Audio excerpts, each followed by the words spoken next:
पहलगाम में हुए आतंकी हमले को लेकर बड़ी खबर निकलकर सामने आ रही है, जहां पर इस मामले में अब ईरान की एंट्री हो गई है। ईरान ने इस मामले को लेकर भारत और पाकिस्तान दोनों के सामने मदद की पेशकश की है, मध्यस्थता की पेशकश की है।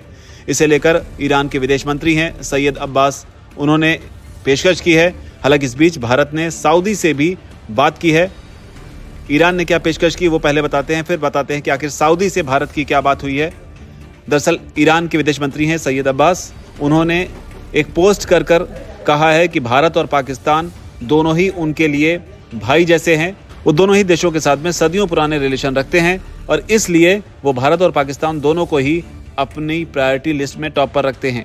ईरान के विदेश मंत्री ने कहा है कि दोनों देशों के साथ अच्छे रिश्तों का इस्तेमाल कर इस मुश्किल वक्त में वो मध्यस्थता करना चाहते हैं। उन्होंने इसे लेकर एक पर्शियन पोएट का भी जिक्र किया, जिसमें ये बताया गया है कि किस तरीके से किसी भी इंसान को अगर दर्द होता है तो दूसरे इंसान को उसका एहसास होता है।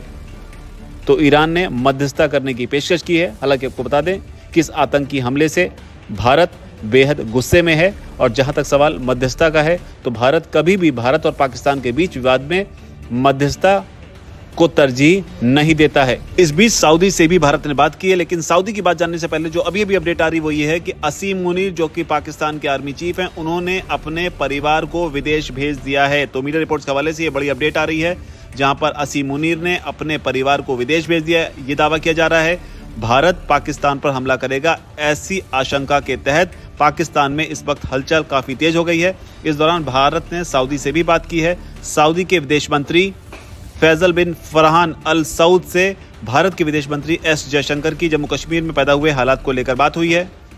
जो पहलगाम में आतंकी हमला हुआ है उसे लेकर बात हुई है। इस बात की जानकारी खुद एस जयशंकर ने दी है। उन्होंने कहा है कि फॉरेन मिनिस्टर जो हैं फैसल बिन फरहान सऊद सऊदी अरेबिया के, उनसे उनकी बात हुई है और उन्होंने पहलगाम में जो आतंकी हमला हुआ है और इसके अलावा पाकिस्तान से जिस तरह से इसके तार जुड़ रहे हैं उसे लेकर सऊदी अरेबिया से बात की। आपको बता दें कि इससे पहले जब भारत ने पाकिस्तान में एयर स्ट्राइक की थी तब भी ये जानकारी निकलकर सामने आई थी कि उसने अमेरिका, सऊदी अरेबिया और रशिया जैसे तमाम देशों को इस बात की जानकारी, हमले की जानकारी पहले ही दे दी थी। लेकिन फिलहाल बड़ी अपडेट ये है मीडिया रिपोर्ट्स के हवाले से, जिसमें पाकिस्तान के आर्मी चीफ असीम मुनीर ने अपने परिवार को पाकिस्तान से बाहर भेज दिया है। तो पल पल की अपडेट दैनिक जागरण आप तक पहुंचा रहा है। इस पूरे घटनाक्रम पर आपकी जो राय हो नीचे कर कमेंट सेक्शन में उससे आप जरूर लिखें।